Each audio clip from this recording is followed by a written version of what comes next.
You are now watching The Beach. Even with the Nintendo Switch 2 coming soon, Nintendo has proven that the original Nintendo Switch isn't going anywhere. Not only are we getting new games up until at least 2026, but not everyone feels the need to upgrade right away. Whether you're a more casual player, just got a Nintendo Switch last Christmas, or just don't plan on upgrading day one, the original Nintendo Switch has its place, especially considering the prices. Whether it's day 1 or day 2,948, choosing the right accessories and controllers is key. And in this episode of Gator Gadgets, I got a Nintendo Switch Pro controller to review that is unlike anything I've seen before. This is the Beitong KP40. At face value, it might just seem like a regular controller, but there is much more to this controller. Similar to the retro handheld reviews, I'll be reviewing the KP40 based on 3 different categories that will each get a rating out of 1 to 5 stars, those being design and build quality, features, and comfortability.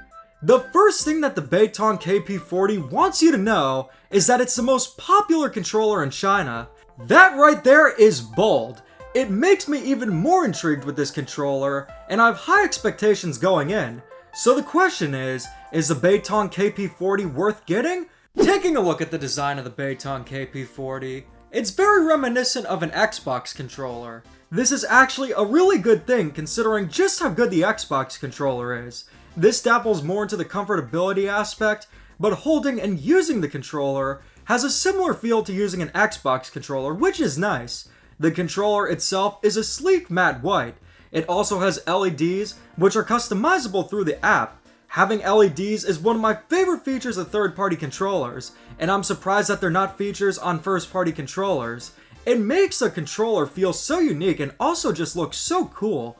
The controller has a good weight to it, not too heavy, but also not too light. A problem I have with third-party Switch controllers is that they often are too lightweight and feel cheap.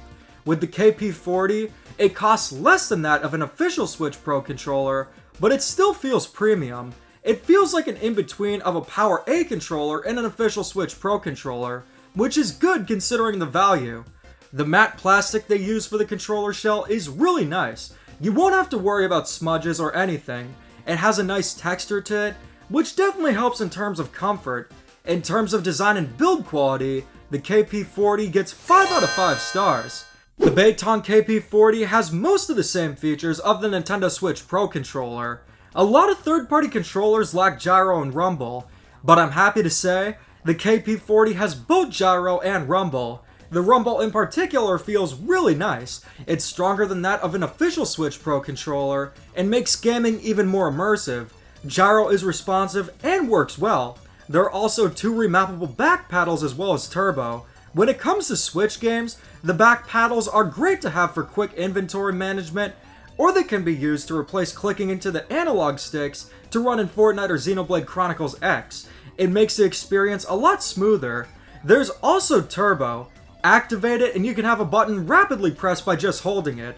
It's really useful for shooting games, especially a lot of retro shoot 'em ups and space shooters. If the Nintendo Switch had Action 52, it would be a perfect game for turbo. We also have the LEDs like I mentioned before.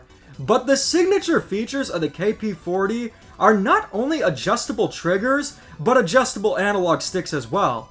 With the trigger buttons, you can adjust them to either be fully pressable or quick press. The reason why you'd want the quick press feature is because it makes using the trigger buttons a much faster experience. Considering the KP40 is first and foremost designed to be a PC controller, it has analog triggers, but considering the Nintendo Switch doesn't have them, it's a good idea to set them to quick press. It makes rolling in Donkey Kong Country Returns and drifting in Mario Kart so much smoother.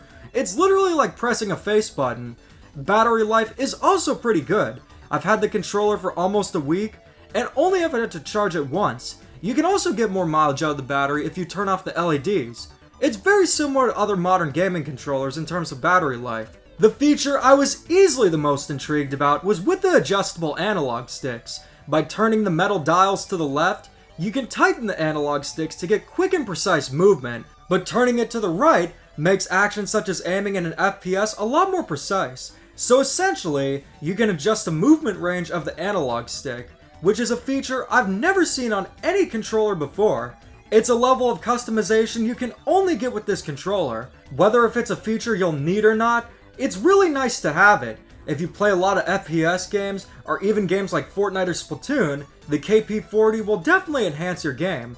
The KP40 isn't just a Switch controller, it works with PC and Android as well.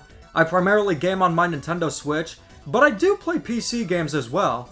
And the KP40 works just as well with PC as it does with the Switch. It even comes with a USB adapter for it, which I found to work better than a standard Bluetooth one.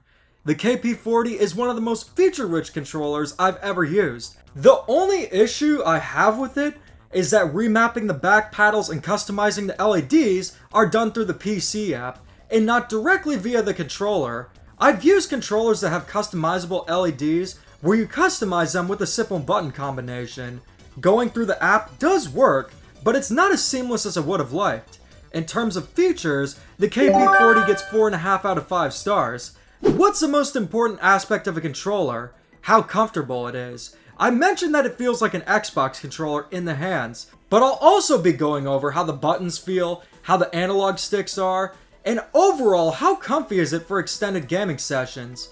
The analog sticks feel really nice. You have the adjustable dials to adjust the range, but regardless of how you adjusted them, these analog sticks feel really nice to use. They have a great range of movement and my thumbs stay in place. The buttons are a nice size, about the same size as the Switch Pro controller buttons. They feel really nice and even have a satisfying click to them.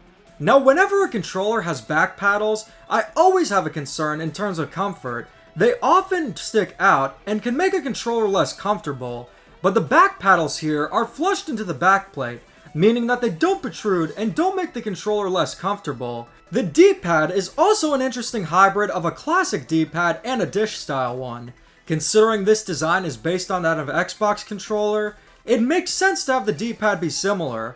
I've used third-party Switch controllers that have a dish-style D-pad, and I've always switched to using the classic option if the option was available, but the one here actually feels really nice. My personal preference is still a classic D-pad.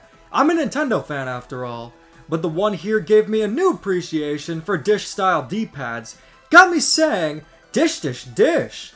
The Beitong KP40 is a very comfortable controller. It has great ergonomics and buttons which are perfect for extended gaming sessions, but even for a short gaming session, the KP40 is an excellent choice.